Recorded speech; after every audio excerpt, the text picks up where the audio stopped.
All right, with less than 2 weeks to go before the big showdown with the European Parliament election scheduled to take place between the 23rd and 26th of May, many pundits are beginning to ask the question, are we about to witness the end, the globalist vision for the European Union? Is the centralized, standardized superstate that we know as the EU about to get dissolved? It's a very real question given the surge of nationalist populist sentiments all across the continent. And there's little question that the election in just a couple of weeks really may mean nothing less than a massive political earthquake strong enough to affect the continent for generations to come in terms of its political order.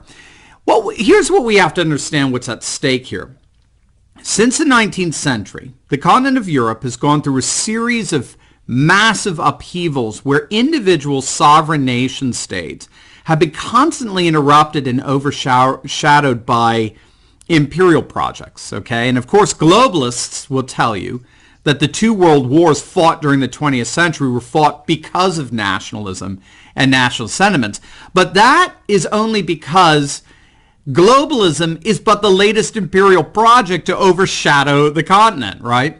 The 20th century was bloodied by two wars precisely because of imperialist ambitions, where sovereign nation states were invaded with a superimposed one-size-fits-all vision of life. And beginning in the early 1950s, such a one-size-fits-all standardized political and economic system reemerged, but this time in the form of what eventually became known as the European Union, with a single bureaucratic authority centralized in Brussels, superimposing its will on 28 member states in the name of finally bringing peace to the continent. And with the breakup of the Soviet Union in 1991, that dominance really looked like it would be finally realized.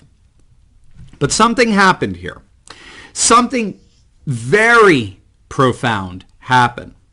And what we have to understand is that globalist institutions like the EU are rooted in a philosophical commitment known as modernity, okay? Modernity, simply put, is the enthronement of scientific rationalism as the one true way of understanding the world, a one-size-fits-all form of knowledge for all people's times and places.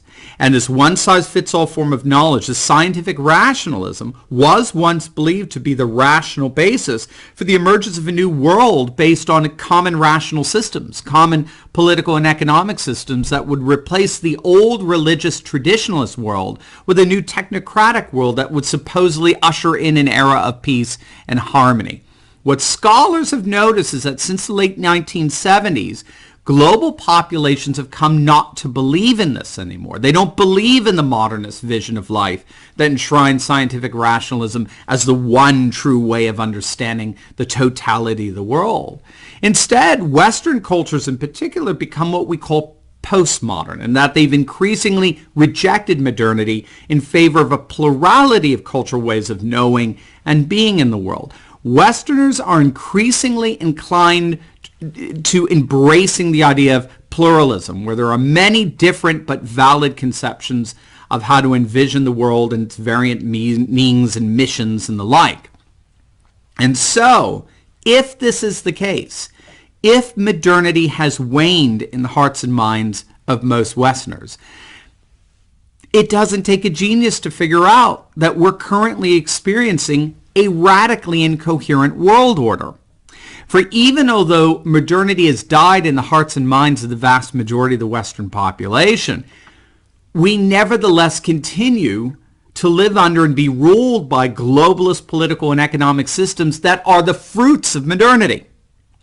In other words, the incoherence of our world is that we're living under the fruits of the modernity, like EU or WTO or IMF, even although the roots of modernity have rotted out. That's the tension, the contradiction that defines the European continent in particular today as we speak. And so how is that tension now working itself out? How is that contradiction finding its resolution? Well, the answer is that populations are once again returning to the nation state, to their cultures, customs, and traditions as the resources for sustainable social order, which is frankly really only logical. If populations have rejected a one-size-fits-all philosophical system, inevitably they're going to reject a one-size-fits-all political and economic system. And so what we're seeing today is a massive backlash going on all over the world against globalization, where populations are once again reasserting their nation's cultures, customs, and traditions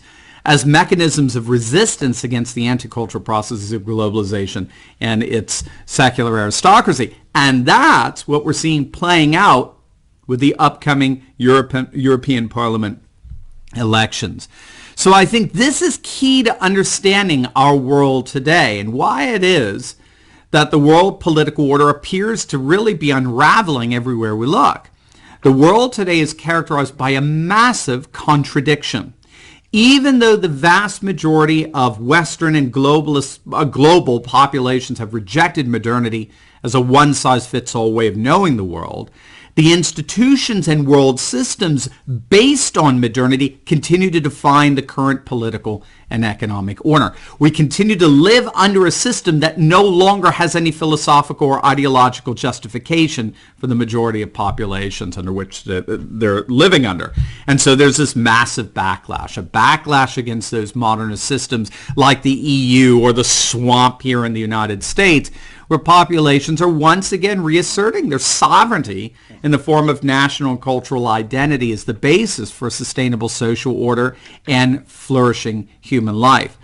So, while not all want to get rid of the EU, in fact, polls show that most Europeans still want at least some kind of overall economic system of agreement among member nations, while not all Europeans want to get rid of the EU, an increasing number do in fact want to recalibrate the EU around these renewed nationalist populist sentiments, which is what Matteo Salvini of Italy, Viktor Orban of Hungary, that's what they're strategizing about how to do. We talked about this on an earlier video, but as we stand, the nationalist populist bloc that's about to get voted in, that's projected to be voted in with the EU, is projected to be around 35% of the seats, a 300% increase from what they are now. The nationalist populists are going to win 35% of the seats, which means that if they are successful in forming a unified bloc, they will be hands down the single largest bloc in the EU. And if the center right, represented by like the EPP, joins them and coalitions with them, which is what Orban is advocating, then we have a fundamentally transformed EU, where the nationalist populists have in effect taken over and revamped the institution from the inside. So needless to say that the next couple of weeks are going to be absolutely fascinating to watch as the resolution of this tension between the death of modernity on the one hand and its living institutions and rule on the other plays out, which all but guarantees a far more nationalist, populist, and traditionalist Europe for generations to come.